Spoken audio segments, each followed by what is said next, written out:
Good afternoon. Dear colleagues and friends, I would like to thank the organizers of CoMuseum for the invitation and actually congratulate you for the 15-year milestone. It is a pleasure to be with you today to speak about a cultural initiative, the ΝΕΟΝ Foundation, that has introduced a new model of engagement on the premise that our space is the city. At the time that this statement was made, it was quite innovative and provocative as well. We don't have a single building, we're not a single institution, but we collaborate with the entire urban landscape. We operate in the everyday environment in which people live, work, interact, and move. This keynote speech will unfold through a personal storytelling of my experience leading a private cultural institution that is direct relationship with the public sphere, the authorities, the city, the diverse communities, and a multiplicity of stakeholders which regulate and affect our lives. ΝΕΟΝ was founded by collector and philanthropist Dimitris Daskalopoulos just over a decade ago in 2013, a moment when Greece was experiencing profound economic, social, and psychological strain. At a time when many believed that culture was not a priority, ΝΕΟN's vision insisted on the opposite, that contemporary art is not a luxury, it is a civic necessity. It was a strategic institutional decision of the founder to respond to the urgency of the situation and the political inertia by making a commitment to contemporary art and culture, and unveil the potential of Greek initiatives and ideas in contemporary art. Between 2013 and 2025, ΝΕΟΝ has presented 43 exhibitions across 33 different locations, including 10 archaeological sites featuring the work of 274 artists. Of these, 73 newly commissioned works were created by 56 Greek artists, while 24 commissions were awarded to 19 international artists. Through its annual grants program, ΝΕΟΝ has sponsored 251 projects supporting approximately 2,500 artists and fostering contemporary art exhibitions, performances, and dance productions both in Greece and abroad. In addition, ΝΕΟΝ has provided 97 scholarships to 80 young art practitioners and students, enabling them to complete their master's or PhD studies and further develop their artistic practice. So our space is Athens. Athens, with its ancient weight, its modern tensions, its layers of migration, crisis, and reinventions, holds multiple histories. Some celebrated, some neglected, some hidden, and some deliberately silenced. ΝΕΟΝ works within this complexity. Cities are storytellers, and with them, we become witness of time, culture, and evolution. Space expands into a relationship, a web of relations between the artist, history, and society. Through my work at ΝΕΟΝ, I have tried to understand what brings us together and create within the city spaces of togetherness, to understand how exhibition making can be a connector for humanity. An institution to be a connector of humanity that therefore allow hope to flourish needs to embrace ruptures. Hope is not a feeling only of comfort, but of discomfort, of struggle.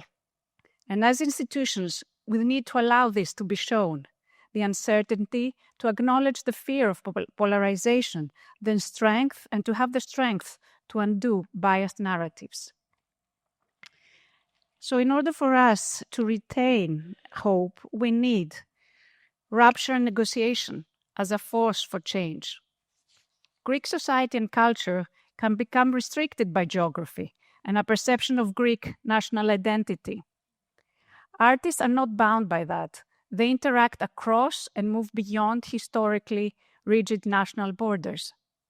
In 2017, in Athens, Argentinian artist Adrián Villarojas negotiated with an archaeological site for the first time as he radically altered both the indoor and outdoor space of the National Observatory, located at the Hill of the Nymphs, adjacent to the archaeological site of Pnyx.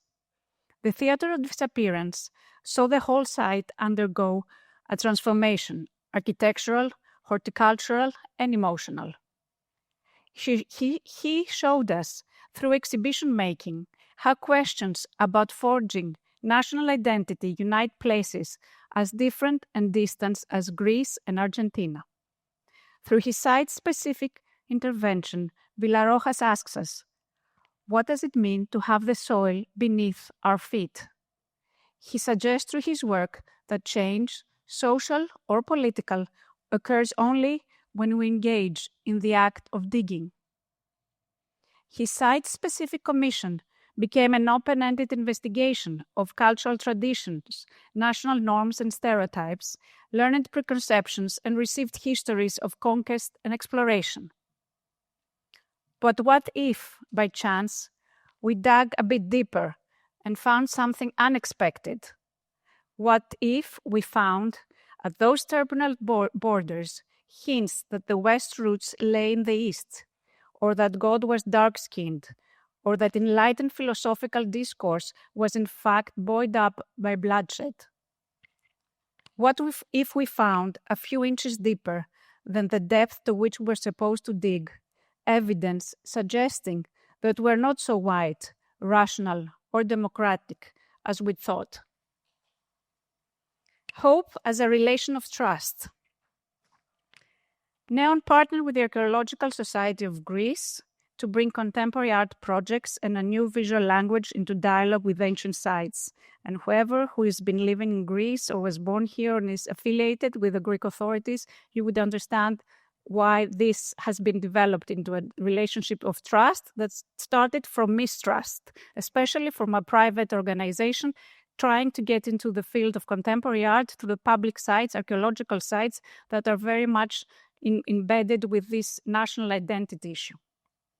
Working closely with archaeologists, we helped reveal the potential of these historic locations, among them the ancient cemetery of Keramikos, where Pericles delivered his funeral oration, and where in 2015, Maria Loizidou uncovered alternative hidden narratives, and the ancient Agora, where Emilia Papafilippou presented a site-specific installation, a large-scale video projection, and a performative act.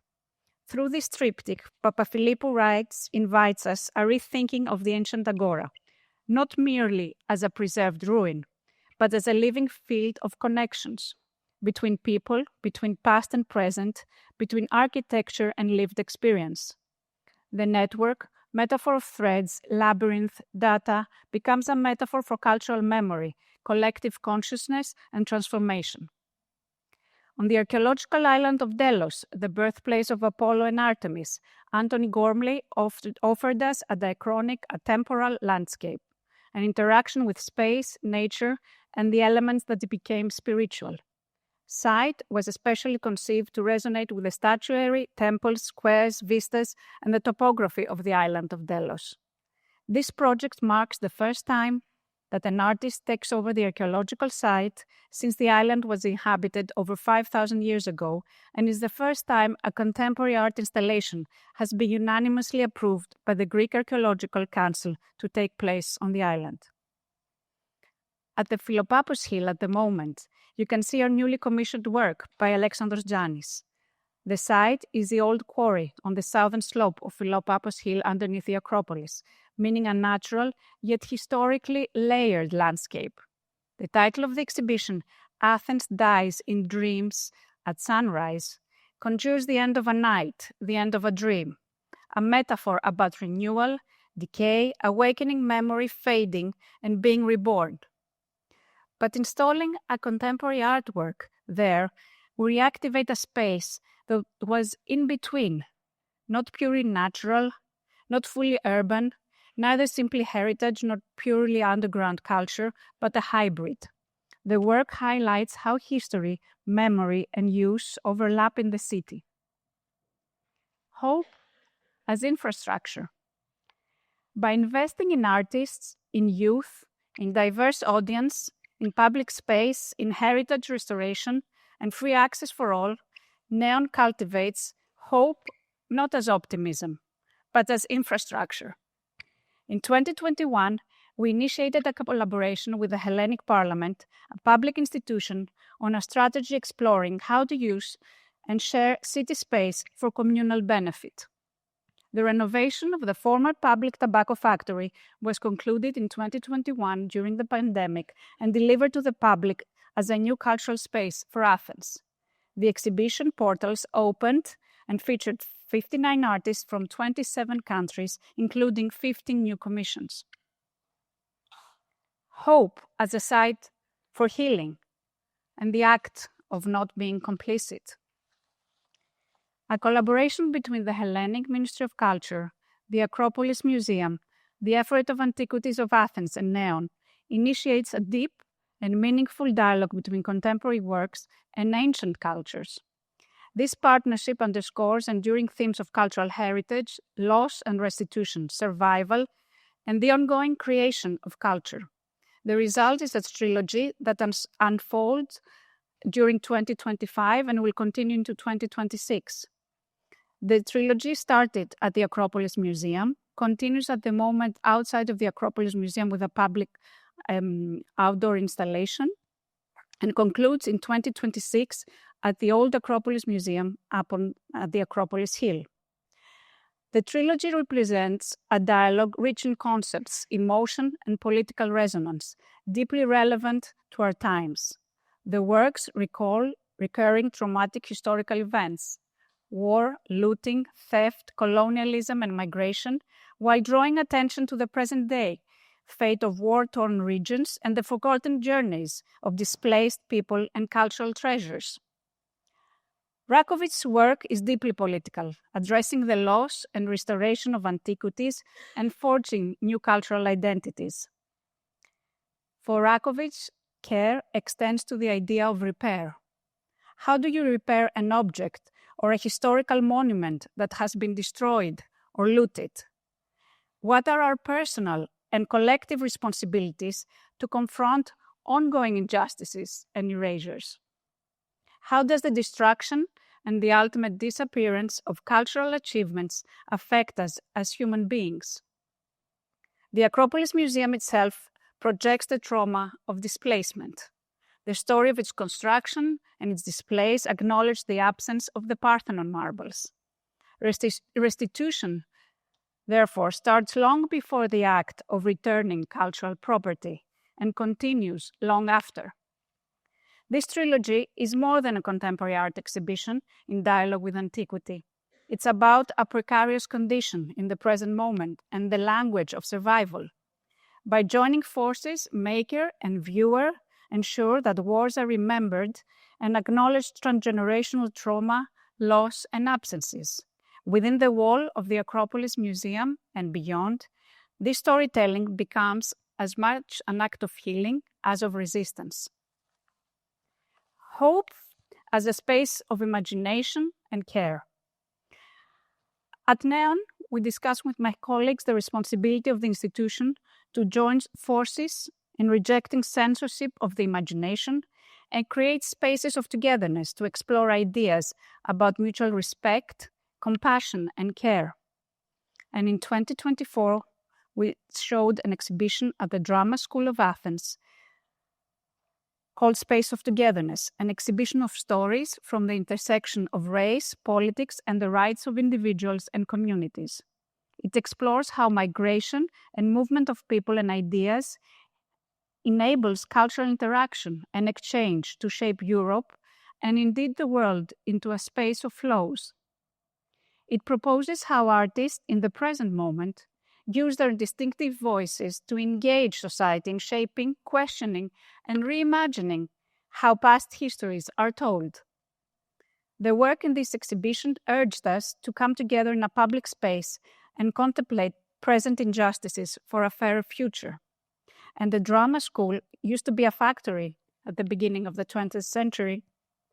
10 turned into an academic institution.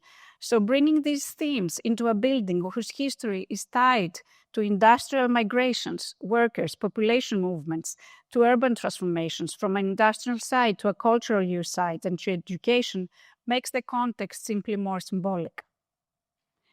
Hope and artificial intelligence. I would like also to reflect on this force that increasingly shapes our cultural landscape, artificial intelligence.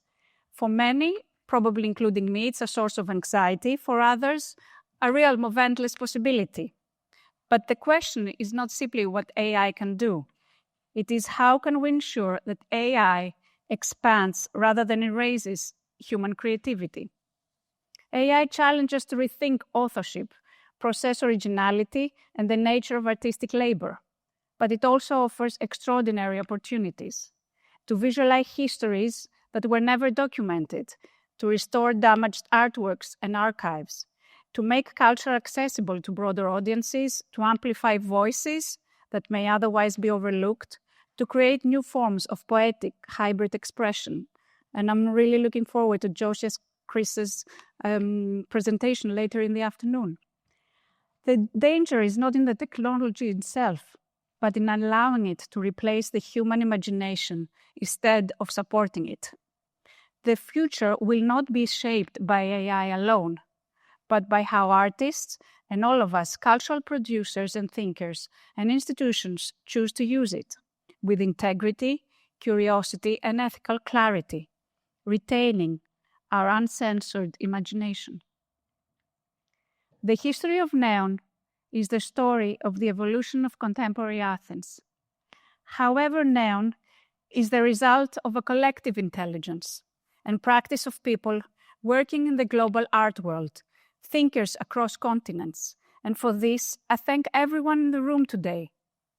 By creating spaces of togetherness, by honoring multiple histories, by trusting artists, and by protecting the freedom to imagine, we nurture the fragile but essential possibility of hope. My own journey in the cultural field has taught me this, that hope is not a feeling we wait for. It is a practice, a discipline, a collective responsibility to generate hope. It is a determination to hold by your convictions. And that, perhaps, is the museum of the future we must build. Thank you.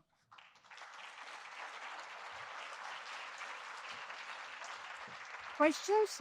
For a minute? Yes, sorry. In case somebody wants to ask you something related to what you've discussed. Any questions here? There's a hand here in the front. I think you can see. Thank you so much. Could you elaborate for us a little bit on the process and the thinking that leads to the choices that you make for the spaces and the topics that you wish to highlight with NEON's work? Thank you. And could you also say your name and My name is Claudia. I'm here from Nicosia, Cyprus. Thank you. Thank you. I work with refugees and in culture also. Okay. Thank you.